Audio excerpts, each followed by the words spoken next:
ओम ज्ञानतिमिरान्धस्य ज्ञानञ्जनशलाकया चक्षुरुन्मिलितं येन तस्मै श्रीगुरुवे नमः। नमो विष्णुपादाय कृष्णपृष्ठाय भूतले श्रीमते भक्तिवेदान्तस्वामिन्निधि नामिने। नमस्ते सारस्वती देवे गौरवाणी प्रचारिणे निर्विशेष शून्यवादी पाश्चात्यदेशधारिणे। नमो महावदन्याय कृष्णप्रेमप्रदायते कृष्णाय कृष्णचैतन्य नामिने गौरद्विषे नमः। जय श्री कृष्ण चैतन्य प्रभु नित्यानंद श्री अद्वैत गदाधर शिवासादि गौर भक्त वृंदा। हरे कृष्णा कृष्णा कृष्णा हरे हरे, हरे राम राम राम हरे हरे। हरे कृष्णा। आप सभी भक्तों का हार्दिक स्वागत है आज के श्रीमद् भगवद गीता की चर्चा में। हम लोग चर्चा कर रहे हैं श्रीमद् भगवद गीता यथारूप और इसका 5वां अध्याय और श्लोक संख्या 10 पे कल चर्चा किए थे। ब्रह्मण्याधाय कर्माणि संगम त्यक्त्वा करोति यः लिप्यते न स पापेन पद्मपत्रमिवाम्भसा। 5वें अध्याय का 10वां नंबर श्लोक इसका मैं बता। इसके ऊपर हम लोग विस्तार से 2 दिन चर्चा की। अब आगे भगवान बोल रहे हैं, कायेन मनसा बुद्ध्या केवलैरिन्द्रियैरपि योगिना कर्म कुर्वन्ति संगम त्यक्त्वात्मशुद्धये। The yogis abandoning attachment act with body, mind and intelligence, act with body, mind, intelligence and even with the senses only for the purpose of purification. कायेन मनसा बुद्ध्या केवलैरिन्द्रियैरपि योगिनः कर्म कुर्वन्ति संगम त्यक्त्वा आत्मशुद्धये। आत्मशुद्धि के लिए ही कार्य करते हैं द योगीस। कैसे योगी पिछले श्लोक में बताया गया है। ब्रह्मणि आधाय कर्माणि, जो भगवान कृष्ण को अपना समर्पण करना चाहते हैं, समर्पित करते हैं। तो इस योग युक्तो विशुद्ध आत्मा, जो भक्ति योग में स्थित योगी हैं, उनकी बात की जा रही है। तो कायेना मतलब शरीर से, मनसा मन से, बुद्धिया मतलब बुद्धि से, केवलैर इंद्रियैरपि, केवलैर मतलब शुद्धिकरण के लिए, और इंद्रियर मतलब इंद्रियों के द्वारा भी, इवन विद द सेंसेस। योगिना कृष्णा कॉन्शियस पर्सन, योगिना मतलब प्रभुपाद जी लिख रहे हैं कृष्णा कॉन्शियस पर्सन, उसी को योगी बोला जाता है। असली योगी कौन है या वास्तविक योगी कौन है या एकमात्र योगी कौन है? तो कृष्णा कॉन्शियस पर्सन। क्योंकि योग का मतलब होता है भगवान से जुड़ना। अब भगवान से कौन जुड़ता है? जो भगवान का भक्त होता है वही जुड़ता है। कृष्णा कॉन्शियस है जो कृष्ण चेतना में, जो कृष्ण चेतना में नहीं है वो योगी नहीं है। वो कौन है? भोगी है या तो त्यागी है। त्यागी भी वास्तव में एक प्रकार का भोगी ही है, एक दूसरे प्रकार का भोगी बोल सकते हैं, जो बाहरी रूप से त्यागी है लेकिन वास्तव में भोग का ही दूसरा पहलू को त्याग बोला जाता है। लेकिन योगी वो है जो कृष्णा कॉन्शियस पर्सन है, ना तो वो भोगी है ना तो त्यागी। तो फिर कायेन मनसा बुद्धिया, वो शरीर मन बुद्धि और इंद्रियों के द्वारा भी कार्य करता है। जो भोगी होते हैं वो भी शरीर मन बुद्धि इंद्रियों के द्वारा कार्य करते हैं, लेकिन भोग के लिए करते हैं। जो त्यागी होते हैं वो शरीर मन बुद्धि और इंद्रियों के कार्य को त्याग देना चाहते हैं, त्यागी होते हैं। लेकिन कृष्णा कॉन्शियस पर्सन जो योगी होता है वो शरीर बुद्धि और मन इंद्रियों के द्वारा कार्य करता है, लेकिन किसके लिए? शुद्धिकरण के लिए। तो ऐसे कार्य, इस प्रकार से शरीर मन बुद्धि को और इंद्रियों को इस्तेमाल करने का अगर अवसर मिलता है जिससे शुद्धिकरण हो जाएगा, आत्मशुद्ध है, तो वो वो जो व्यक्ति होता है वो एंगेज करता है, इंद्रियों के कार्य को करता भी। और जिसके द्वारा आत्मशुद्धि नहीं होगी उसको अवॉइड करता है। जैसे भोगी है वो खाने के लिए हमेशा भागता रहता है, हाँ? और जो त्यागी है वो खाद्य पदार्थ को त्याग देता है, नहीं नहीं, हाँ नहीं खाना है, कुछ नहीं करना है, नहीं तो बंधन में फंस जाएंगे। लेकिन कृष्ण जो भक्त होता है, योगी होता है, वो चीज खाने के लिए तैयार है जिससे आत्मशुद्धि हो, इसलिए भगवान का प्रसाद ग्रहण करता है बड़े सम्मान के साथ। लेकिन जिससे आत्म शुद्धिकरण की बजाय आत्म बंधन में फंस जाएगा, तो उसको इजीली त्याग देता है। इसलिए योगी जो होता है वो भोगी भी बन सकता है और त्यागी भी बन सकता है, लेकिन दोनों के पीछे उद्देश्य क्या है कि क्या करने से इंद्रियां अपने आप को शुद्धि की अवस्था प्राप्त कर ले और कृष्ण के लिए समर्पित हो जाए। तो ये मेन प्रिंसिपल है, ये फोकस है। तो हम लोग अटैचमेंट और डिटैचमेंट से हमारा कोई लेना देना नहीं। अटैचमेंट और डिटैचमेंट केवल कृष्ण के लिए, मतलब कृष्ण के लिए अटैचमेंट है उसको। वो अगर कोई संसार का वस्तु कार्य कृष्ण के लिए अटैचमेंट करने के लिए फेवरेबल है, अनुकूल है, तो उसको स्वीकार कर लेना, और जो अनफेवरेबल है उसको रिजेक्ट कर देना। इस प्रकार से योगी ना कर्म कुर्वन्ति, योगी कर्म को करता है, कार्य को करता है, संगम त्यक्त्वा, भौतिक आसक्ति को त्यागते हुए, आत्म शुद्ध है, आत्मा की शुद्धि के लिए, for the purification, for the purpose of purification of the self. आत्मा की शुद्धि का अर्थ क्या है? जो आत्मा अभी भगवान से विमुख होकर के भगवान के प्रति आसक्ति को छोड़ करके भौतिक जगत के प्रति आसक्ति रखा है, वो जो है अशुद्ध आत्मा है। तो इसलिए भगवान के प्रति आसक्ति विकसित करना, इसको बोलते हैं पर्पज ऑफ प्यूरिफिकेशन। ये है शुद्धिकरण का उद्देश्य। इस प्रकार से योगी कार्य करता है। तो इसका अध्याय कर्म योगी इन कृष्णा कॉन्शियसनेस, भगवान ये शिक्षा दे रहे हैं अर्जुन को कि अर्जुन तुम कर्म करो लेकिन इन कृष्णा कॉन्शियसनेस, योगी बन के कार्य करो। अपने कायेन मनसा बुद्धिया, अपने शरीर मन बुद्धि और इंद्रियों को इस्तेमाल करो, कर्म को करो, लेकिन योगी बन करके केवल आत्मशुद्धि के लिए इस्तेमाल करो। तो तात्पर्य कृपा जी लिख रहे हैं, when one acts in Krishna consciousness for the satisfaction of the senses of Krishna, any action whether of the body mind intelligence or even the senses is purified of material contamination।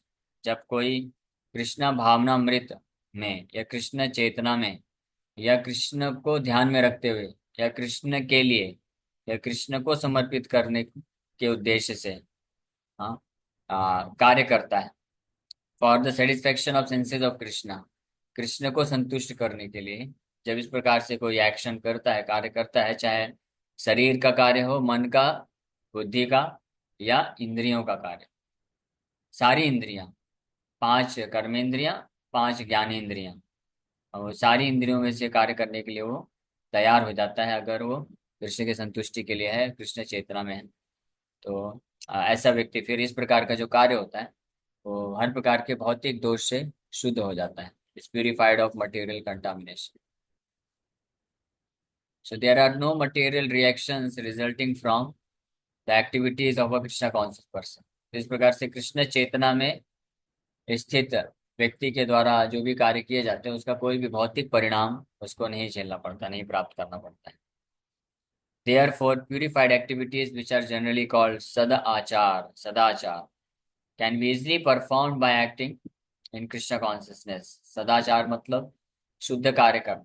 तो शुद्ध आचरण, शुद्ध कार्य, इसको बड़ी आसानी से केवल वही व्यक्ति कर सकता है जो कृष्ण कॉन्शियस है, कृष्ण चेतना में स्थित है, कृष्ण कॉन्शियसनेस में। श्रीला रूप गोस्वामी इसी चीज को भक्ति रसामृत सिंधु में इस प्रकार से वर्णन करते हैं, इह यस्य हरेर्दासे कर्मणा मनसा गिरा निखलास निखलास अप्यवस्थासु जीवन मुक्ता स उच्यते।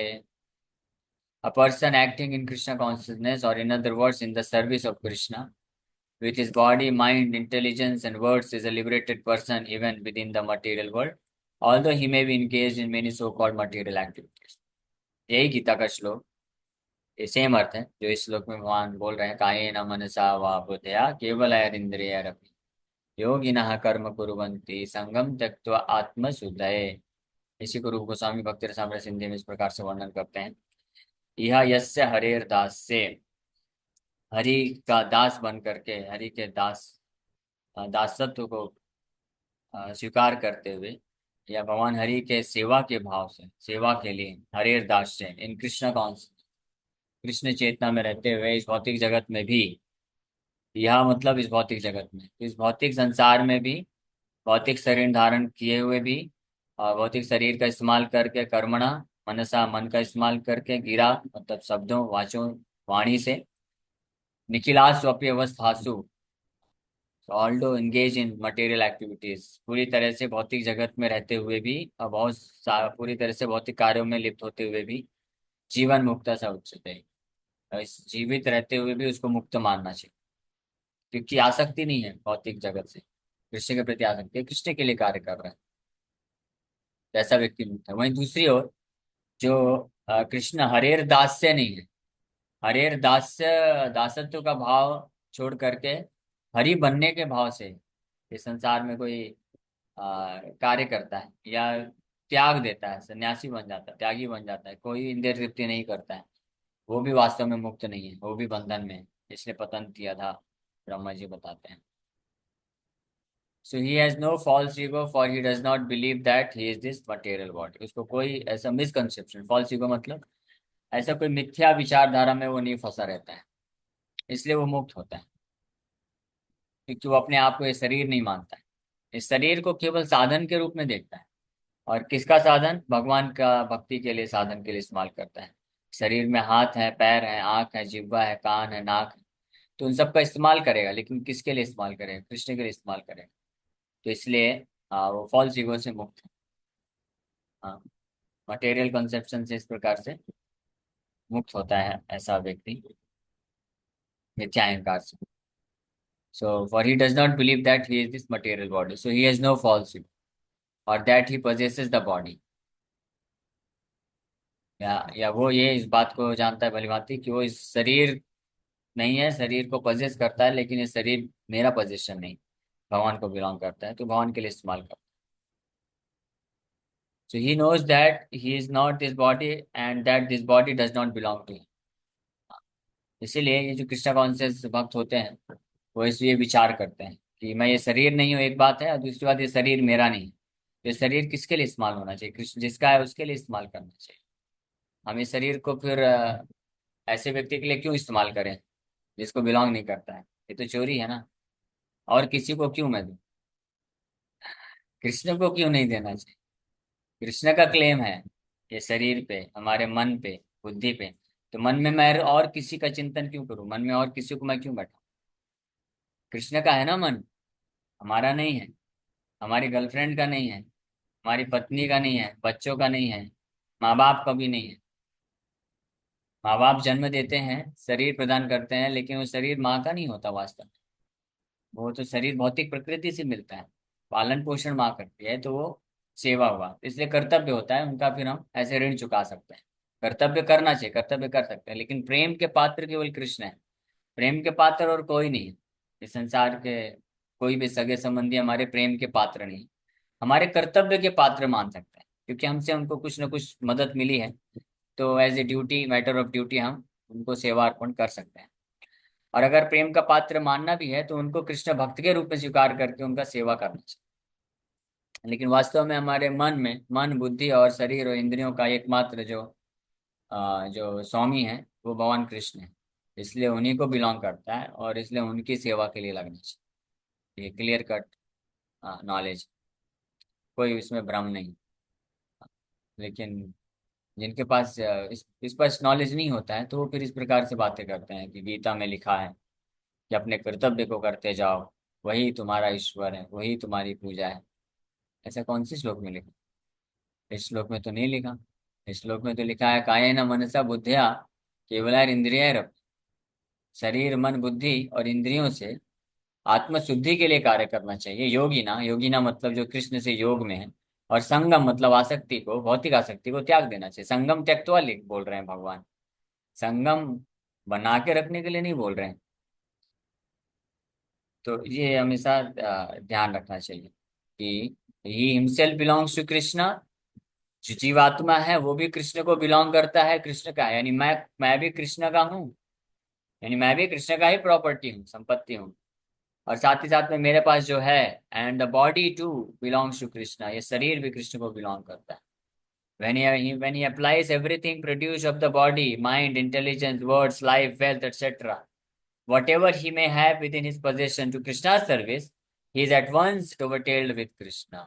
That is the perfectional stage of कर्म योग, ये है। तो जो इस बात को भली भांति समझ जाता है, जान जाता है, समझ जाता है, स्वीकार कर लेता है, मान लेता है कि मैं खुद भी कृष्ण का हूँ, कृष्ण की संपत्ति हूँ, आत्मा। ममैवांशो जीवलोके जीवभूता सनातन। सनातन, भगवान बोल रहे हैं सनातन मेरा अंश है जीवात्मा, यानी हम हमेशा हमेशा के लिए कृष्ण की प्रॉपर्टी। तो आत्मा भी कृष्ण की प्रॉपर्टी। फिर आत्मा जो पजेस करती है, हमारा जो पोजेशन है, शरीर है, मन है, बुद्धि है, वो भी कृष्ण का प्रॉपर्टी, वो भी कृष्ण के लिए इस्तेमाल होना चाहिए। और किसी को हमको क्यों देना चाहिए? So he is burn with Krishna and is devoid of the false ego, इसीलिए वो फॉल्स ईगो से मुक्त, अहंकार से मुक्त है। जो कृष्ण भक्त होता है, योगी, इस प्रकार का योगी जो होता है, भक्ति योगी, वो पूर्ण रूप से अहंकार से मुक्त होता है। बाकी सब लोग अहंकार में। हाँ। तो अहंकार का मतलब ये नहीं होता है कि बस अहंकार से मुक्त मतलब ये नहीं होता है, विनम्र मतलब ये नहीं होता है कि बस बाहर से हाँ, ईमानदारी से कार्य करे और अच्छे से बात करे। फॉल्स ईगो मतलब गलत पहचान। जो ये नहीं जानता है कि मैं कृष्ण को बिलोंग करता हूँ, ये शरीर, भौतिक संपत्ति, मेरे पास जो भी है कृष्ण का है, तो कृष्ण के लिए इस्तेमाल होना चाहिए। और कृष्ण के लिए इस्तेमाल ना करके अन्य चीज के लिए, अन्य लोगों के लिए इस्तेमाल करता है, तो निश्चित रूप में फॉल्स ईगो में है। मिथ्या अहंकार उसको बोलते हैं, false conception, and that leads one to believe that he is the body, etc. This is the perfect stage of Krishna consciousness. So he is one with Krishna and is devoid of false ego. ये मिथ्या अहंकार ही है जो व्यक्ति को इस देहात्म बुद्धि में डाल के रखता है। और इस देहात्म बुद्धि के कारण ही वास्तव में व्यक्ति को बार बार जन्म मृत्यु का सामना करना पड़ता है, संसार में दुख भोगना पड़ता है। लेकिन कृष्णा कॉन्शियस पर्सन जो पूरी तरह से इस बात की, इस परफेक्ट अंडरस्टैंडिंग में रहता है कि nothing belongs to me, everything belongs to Krishna, so everything should be utilised in the service of the Lord. So perfect stage of Krishna conscious में रहता है। पूर्ण परम सिद्धि, कृष्ण भावनामृत की परम ये सिद्धि है, परम सिद्धि कहलाती है। और ये स्टेज जो है कोई भी प्राप्त कर सकता है, ये नेचुरल है। जीवात्मा के लिए ये जो स्थिति है, दैट इज क्वाइट नेचुरल। लेकिन भौतिक जगत में बंधन में होने के कारण, फॉल्स ईगो के कारण, अहंकार होने के कारण, और अहंकार मतलब फॉल्स कॉन्सेप्शन कि हम अपने आप को शरीर समझना, शरीर को अपना समझ, तो उसके कारण व्यक्ति के जो है आर्टिफिशियली कृष्ण के अलावा अन्य किसी की सेवा में लगा रहता है। लेकिन इस बात को रियलाइज करने पे, जान जाने पे, वो इमीडिएटली कृष्ण के लिए अपने आप को, लाइफ को डेडिकेट कर सकता है। It's very simple, not at all difficult. So माया से मुक्त होना बहुत सरल है, लेकिन आसान नहीं, सरल है। सरल क्या है? बस स्वीकार कर लेना। कृष्ण इसे गीता में भी बोलते हैं, दैवी ही एषा गुणमयी मम माया दुरत्यया, माम एव प्रपद्यन्ते मायामेतां तरन्ते। कि जो माया है, दुरत्यया है, वेरी डिफिकल्ट टू ओवरकम, बहुत मुश्किल है, इसको ओवरकम नहीं किया जा सकता है। जो इस संसार में रह करके अपने शरीर, मन, इंद्रियों को इस्तेमाल करते हैं, तो वो भी माया में फंसते हैं। और जो इस माया से बचने के लिए, दुख से बचने के लिए डिसाइड करते हैं कि ये कर्म हम नहीं करेंगे, अपने शरीर, मन, इंद्रियों का इस्तेमाल नहीं करेंगे, त्यागी बन जाते हैं। बुद्धिस्ट जो होते हैं वो सारे कर्म को त्यागना चाहते हैं। मायावती सन्यासी वो भी त्याग करना चाहते हैं। तो लेकिन वो भी अनसक्सेसफुल हो जाते हैं, असफल हो जाते हैं, वो भी फंस जाते हैं, वो भी माया में ही रहते हैं, पतंती अधा ब्रह्मा जी जैसे बोले। लेकिन केवल और केवल जो पूर्ण रूप से कृष्णा कॉन्शियस भक्त है, कृष्ण भावना भावित भक्त होता है, जो इस बात को भली भांति समझ जाता है कि शरीर, मन, बुद्धि, इंद्रियां मेरी नहीं है, कृष्ण की है। तो इससे, इसको इस्तेमाल करना नहीं करना, इसमें मेरे को आसक्ति, विरक्ति, त्याग त्याग और आसक्ति से कोई लेना देना नहीं। इसको केवल कृष्ण के लिए जब इस जरूरत है तो इस्तेमाल करना है, कृष्ण के लिए इस्तेमाल करना है। तो इसलिए बड़े सरलता से वो माया, इस माया से मुक्त हो जाता है, मिथ्या अहंकार से मुक्त हो जाता है। और उसके लिए जो मुक्ति का मार्ग है, बड़ी आसानी से खुल जाता है। ओके, इस श्लोक में यहीं पे विराम करते हैं। Thank you very much. Hare Krishna, Hare Krishna, Krishna Krishna Hare Hare, Hare Ram, Ram Ram. Yes, Kishori Devi Mata ji. हरे कृष्ण प्रभु जी, अचांग प्रणाम। प्रभु जी, जैसे माया से ही कॉन्सेप्ट है कि जैसे यदि कोई ने भक्ति में आया है, माला वगैरह भी सब कुछ शुरू कर दिया है, सेवा भी कर रहे हैं, भगवान का भोग भी लगा रहे हैं, सब कुछ कर रहे हैं, लेकिन अभी वो मतलब ऐसा मतलब देहात्म बुद्धि में ही है, आत्मा अपने आप को नहीं मानते हैं। और यदि कोई पर्सनल फैमिली पर्सन यदि जैसे एक्सपायर हो जाते हैं और उनसे बहुत ज्यादा आसक्त हैं, तो फिर वो धीरे धीरे उनका पूरा माइंड उस पर फोकस हो जाता है, फिर वो भक्ति भी छोड़ देते हैं, माला भी छोड़ देते हैं। तो फिर उनको कैसे समझाएं? और दूसरी चीज ये भी पूछना था कि जैसे एक माँ बाप का कहते हैं ना सबसे बड़ा कर्तव्य है कि वो अपने बच्चे को भक्त बनाए और उन्हें समझाएं कि भगवत धाम पहुंचाने की कोशिश करें, उनको रास्ता दिखाएं। तो क्या बच्चे का भी एक फर्ज होता है कि यदि माँ बाप उनके एक्सपायर हो गए या कुछ हो गए हैं या उनसे इतनी ही आ सकती है तो उनके लिए यदि वर्क करना है तो उनके, क्योंकि कहते हैं ना कि जैसे प्रहलाद महाराज ने भक्ति करी तो उनके पूरे पीढ़ी दर पीढ़ी कितनी 21 पीढ़ियां तर गई। तो क्या ऐसे यदि कोई बच्चा भक्ति यस। करता है तो वो भी हाँ, तो तो माँ उनकी बाप को उनकी लाभ सेवा मिलता कर है। सकते। यस, ये बेस्ट सर्विस है। अगर कोई बच्चे भगवान कृष्ण के भक्त बन जाते हैं तो अपने माँ बाप का, केवल माँ बाप का नहीं, कई पूर्वजों का वो बेस्ट सेवा करते हैं, बेस्ट सर्विस कर सकते हैं कि उनको लाभ मिलता है। कि बच्चे क्या है, जो है एक तरह से रिसोर्स बोल सकते हैं ना। जैसे कोई व्यक्ति, हालांकि सब कुछ तो भगवान का है, लेकिन कर्म के अनुसार किसी व्यक्ति के पास कुछ ना कुछ स्किल होता है, कुछ रिसोर्सेज होते हैं, धन संपत्ति होती है, शरीर होती है, लेकिन जब हम इसको भगवान के लिए इस्तेमाल कर देते हैं तो भगवान हमको उसका क्रेडिट देते हैं और हमको हमारा उद्धार कर देते हैं। उसी प्रकार से जो बच्चे हैं, संतान है, वो माँ बाप के प्रॉपर्टी होते हैं। तो अगर बच्चे भगवान की सेवा में लग जाते हैं तो इसलिए इस प्रकार से पेरेंट्स को लाभ मिलता है। तो भक्ति में एडवांस में, तो ये सही बात है। और माँ बाप को प्रयास करना चाहिए। माँ बाप के लिए तो इंस्ट्रक्शन दिया गया है, भागवत में ऋषभदेव बहुत क्लियर कर इंस्ट्रक्शन देते हैं कि हाँ, वो तो डायरेक्ट बोलते हैं कि व्यक्ति को माँ नहीं बनना चाहिए, बाप नहीं बनना चाहिए, गुरु नहीं बनना चाहिए, नेता नहीं बनना चाहिए, राजा नहीं बनना चाहिए, स्वजन नहीं बनना चाहिए, अगर वो अपने पे निर्भर व्यक्ति को न मोह चाहिए, यानी मुक्ति का मार्ग ना दिखा सके, कृष्ण भक्ति का मार्ग ना दिखा सके। ओके, और पहला प्रश्न आपका था कि कोई मानता नहीं है, स्वीकार नहीं करता है, तो इसको भगवद गीता हम बोल सकते हैं पढ़ने के लिए और समझा सकते हैं कि देखो, आप, हम शरीर नहीं आत्मा है। लॉजिकली पूरी तरह से रीजन है, लॉजिक है। इसके बाद भी कोई स्वीकार नहीं कर सकता है तो फिर क्या किया जा सकता है। हम अपनी तरफ से प्रयास कर सकते हैं ज्ञान देने का, भगवद गीता देने का। स्वीकार करना नहीं करना हर जीव की स्वतंत्रता है। स्वीकार, जो जो स्वीकार करेंगे वो आगे बढ़ेंगे, उसका लाभ उठा पाएंगे और अपने आप को भौतिक बंधन से मुक्त कर पाएंगे। जो स्वीकार नहीं करेंगे के लिए फिर भौतिक संसार में वापस से जन्म लेना पड़ेगा। जो अपने आप को शरीर मानेंगे, तो शरीर जैसे ही मरेगा तो वापस से एक शरीर फिर ग्रहण करो, फिर वापस से मरो, फिर ग्रहण करो। ये सब चलता रहता है। ठीक है। अंकिता, कृष्ण सेवा। हरे कृष्णा। हरे कृष्णा अच्छा, जी, दंडवत हरे प्रणाम। कृष्ण। प्रभु, प्रभु ये पूछ रहे हैं, जैसे सब कुछ कृष्ण जी का है पता है, पर हमेशा जैसे हमारे साथ कोई चीज चलती है तो उसको भूल नहीं पाते हैं। अब शरीर तो हमेशा ही साथ ही चलेगा, मतलब हम कोई फर्क आत्मा नहीं वाली पड़ता चीज है। खुद को समझाएं, लेकिन बाहर से लोग बोलते हैं आपका ये आपका ये, तो वो याद दिलाते हैं बार बार कि ये शरीर हमको हाँ, बिलोंग तो करता है, तो कैसे उनको याद रियलाइज दिलाने करें हर दीजिए। पल। हरे बाहर कृष्ण। वालों को छोड़िए, बाहर वाले प्लस हमारा मन बुद्धि सबको ही हमको याद दिलाएगा कि आप ये शरीर हो, आप मेरे लिए करो, मेरे लिए। हमको कृष्ण का सुनना चाहिए। कृष्ण क्या बोल रहे हैं? कृष्ण बोल रहे हैं मन मना पाओ मत लो। तो जैसे कोई बोले कि भौतिक चीज के करने के लिए प्रेरित करे, याद दिलाए, उसी समय हमारे दिमाग में, मन में ये श्लोक चलना चाहिए। कृष्ण क्या बोल रहे हैं? कृष्ण क्या चाहते हैं? मन मनाभो मत भक्तो, मेरा चिंतन करो, मेरा भक्त बनो, मेरा सेवा करो। और सर्वधर्मान परित्यज्य माम एकम शरणम व्रज, मेरा एकमात्र आश्रय हो, ममैव वांसो जीव लोके जीव भूता सनातना। कि सब, आप सब मेरे अंश हैं, हम बीज प्रदा पिता। भगवान कृष्ण गीता में जो बोले हैं ये बहुत सारे महत्वपूर्ण श्लोक हैं। कम से कम ये सारे श्लोक याद कर हो जाने चाहिए। और जो है हमेशा टाइम टू टाइम या स्मरण दिलाइए। हाँ, तो कृष्ण बोल रहे हैं मैं उनको पालन करूंगा, या जिस संसार के जो लोग बोल रहे हैं उनको पालन करूँ।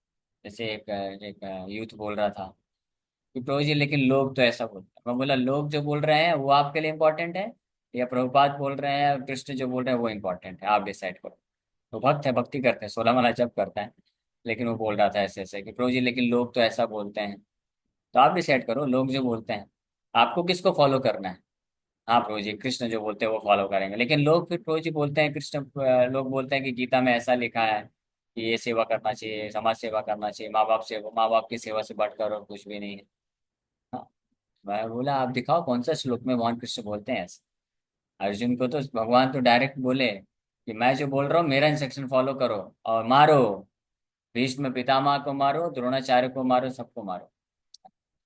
तो हालांकि भगवान ऐसा हम लोग को मारने के लिए नहीं बोल रहे हैं, और ना ही इसमें कोई गड़बड़ है, कोई गलत नहीं है, आप मिसअंडरस्टैंड मत करिए, लेकिन तत्व क्लियर होना चाहिए, सिद्धांत पता होना चाहिए, फिलोसफी पता होना चाहिए।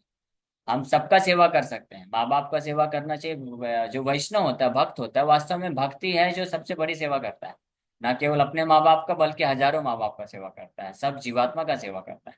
लेकिन कॉन्सेप्ट क्लियर होना चाहिए। हम डायरेक्ट किसी का सेवा नहीं कर सकते, कृष्ण के थ्रू सेवा करना चाहिए, कृष्ण के आदेश पे सेवा करना चाहिए। वो इम्पोर्टेंट चीज है। तो हमको, जैसे लोग बोलते हैं, तो हमको स्मरण दिलाना चाहिए। और जो पहला बात आपने बोला कि हम ये जानते तो हैं, सुनते हैं, लेकिन फिर भी कि सब कुछ भगवान कृष्ण को बिलोंग करता है, जो हमारा, हमको केवल कृष्ण के लिए कार्य करना चाहिए, कृष्ण को स्मरण करना चाहिए। लेकिन फिर भी जो है भौतिक आसक्ति रहती है, और ये सब हम जब ऐसे सिचुएशन में आते हैं तो मन विचलित होता है, तो सही बात होता है। तो अर्जुन को भी यही समस्या था, तो भगवान अर्जुन को बोले ताम तितिक्षसो Bharat, just try to tolerate it. Arjun, ये सहन करो, जब तक तुम पूरी तरह से शुद्ध नहीं हो जाते हो और पूरी तरह से मुक्त नहीं हो जाते हो, तो ये सहन करना सीखो। लेकिन कार्य किसके लिए करो? मेरे लिए करते रहो। इसी प्रकार से ये ज्ञान प्राप्त करने के बाद कि हम कृष्ण के अंश हैं, कृष्ण हमारे वास्तविक स्वामी हैं, तो हमको कृष्ण का सेवा करना चाहिए, कृष्ण का नाम जप करना चाहिए, ये हमको पता चल गया। तो अब ये करते रहना चाहिए, भले ही मन में अलग अलग व्यक्ति के प्रति आसक्ति, अलग अलग संसार में वस्तुओं के, व्यक्तियों के प्रति आसक्ति बनी है, तो बनी रहने दीजिए। आपको ये पता होना चाहिए कि आपको क्या करना है। जैसे मान लीजिए उदाहरण के लिए, एकादशी व्रत पालन करते हैं, तो आप सब लोग एकादशी व्रत पालन करते हैं, ऐसा मुझे आशा है। आप सब जो भी भक्त है, एकादशी व्रत पालन करना मस्ट है। जो भी कृष्ण भक्ति में आगे बढ़ना चाहते हैं, उनके लिए अनिवार्य है एकादशी व्रत पालन करना। तो एकादशी व्रत के दिन क्या होता है कि बाहर जब हम कुछ देखते हैं, अरे अनाज अनाज का बना हुआ पकौड़े दिखते हैं, समोसा दिखता है, तो इच्छा तो होता है ना कि अरे खाना है खाना है, लेकिन आप नहीं खाते। क्यों? क्योंकि आपको पता है नहीं, हम एकादशी व्रत रखे हुए हैं, तो हमारा आज व्रत है, तो हम नहीं खाएंगे। भले मन में इच्छाएं प्रकट हो, वासनाएं प्रकट हो, जीभ जो है, जीभ में लार भी उत्पन्न हो जाएगा, तब भी नहीं खाएंगे, है ना, क्योंकि व्रत धारण ली। उसी प्रकार से हम सबको कृष्ण व्रती बन जाना चाहिए, कृष्ण व्रत धारण कर लेना चाहिए, कि नहीं कुछ भी हो जाए, संसार में किसी के प्रति आसक्ति हो, कुछ भी हो, लेकिन मैं कृष्ण को स्वीकार किया हूँ, कृष्ण मेरे स्वामी है, तो मैं कृष्ण के लिए ही सेवा करूंगा, कृष्ण को जो पसंद होगा वही करूंगा, कृष्ण को जो पसंद नहीं है, कृष्ण का जो आदेश नहीं है वो नहीं करूँ, कृष्ण ने जो आदेश दिया वो करते हैं। इसलिए चार नियम पालन करना, भगवान का नाम जप करना, सेवा करना, ये सब कृष्ण को पसंद है, कृष्ण इसको आदेश देते हैं करने के लिए। और कृष्ण नहीं चाहते हैं, कृष्ण मना करते हैं क्या, कि हम पाप कर्म करें, ना नियम पालन ना करें, या बिना भोग लगाए खाएं, ये सब कृष्ण नहीं चाहते हैं। तो उसको पालन करना चाहिए, दैट्स ऑल, क्लियर। तो कृष्ण व्रता नाम बन जाइए, व्रता ग्रहा व्रता नाम, भौतिक भोग व्रता नाम को छोड़ करके कृष्ण व्रता नाम जो बन जाएंगे, उनके लिए आसान हो जाएगा। प्रभु जैसे बेसिक चीजें, जैसे आपको किसी ने कहा गार्लैंड आप पहने हो, आप बहुत अच्छे लग रहे हो प्रभु, आपका जो है वे सामने अपेयरेंस सही लग रहा है, आध्यात्मिक लग रहा है, बट उस टाइम पे आप आपने ऊपर नहीं लेके सीधे ये देखें कि कृष्ण को बिलोंग कर रहा है, ये चीज तुरंत कैसे क्लिक होती है उस टाइम पे?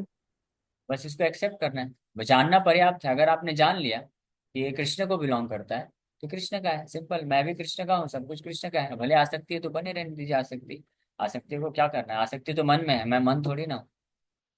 मन को आसक्त रहने दीजिए, आप कृष्ण के हैं, कृष्ण के लिए इस्तेमाल करिए। तो नॉलेज मैटर्स, नॉलेज, ज्ञान महत्वपूर्ण है, इसलिए। और फिर उस ज्ञान को स्वीकार करके उस पर एक्ट करने का हमको प्रयास करते रहना चाहिए। तो ये ग्रेजुअल प्रोसेस है, इसमें टाइम लग सकता है, बट ये अल्टीमेट। ठीक है, ओके, समय हो हरे गया। जी कृष्णा प्रभु प्रभु जी, हरे जी। Thank you. कृष्णा। हरे कि कुछ दिन पहले कि सभी भक्तों को शिक्षाष्टकम या गुरुवाष्टकम सभी को याद होना चाहिए, क्या बताया था कि सबको याद होना चाहिए? दोनों, दोनों चीज याद होना चाहिए। गुरु अष्टकम तो मस्ट है, और शिक्षा अष्टकम भी मस्ट है। ये दोनों याद होना चाहिए। गुरु अष्टकम मंगलारती में जो गाते हैं, संसार दावा नल लीढ़ लोका त्रणाय ये तो कारुण्य आता घन। है। हाँ, इसको याद कर लीजिए। और शिक्षा अष्टकम चेतो दर्पण अच्छा। मार्जनम, भव महादावाग्नि निर्वापनम, ये दोनों बहुत महत्वपूर्ण है।